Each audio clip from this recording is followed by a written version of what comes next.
when picking a mentor, and this is very, very important, do not be excessively informal.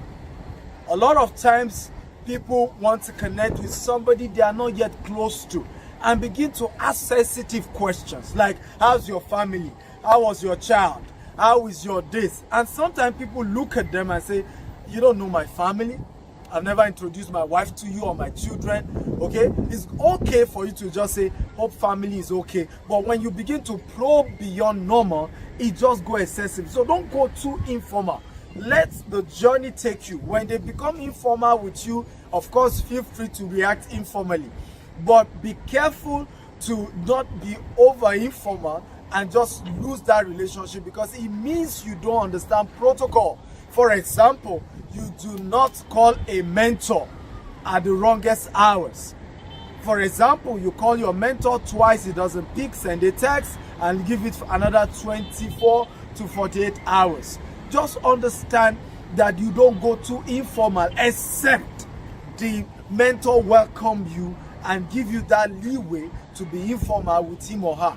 And this, you need to understand that it takes time, it takes process, it's just not overnight, right? You don't. Meanwhile, however, there are certain mentors who are maybe sanguine by temperament, and just the first time you meet them, they connect with you and they're so all informal. Feel free to respond. But note that let it not be that you are the one just going so informal and not being sensitive to certain conversations. I've made this mistake before. I remember somebody like that. I will never forget. We met at a point, and of course he was divorced, and I just felt that one of these days I should come visit him with my wife. Okay, and I told him, I said, I would love to come to your house with my wife. And that was the last time he gave me a positive response. And I knew that he felt somehow about that conversation, even though genuinely from the depth of my heart, it was just a mark of honor. One of the ways you honor people is you go greet them with your family. But he took it the other way. And obviously, I probably thought our relationship had gotten to that level.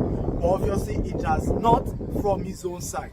So probably next time what I should have done is to wait for him to say, how's your wife? Won't you come and visit me with your wife one of these days? That probably would have been a better one.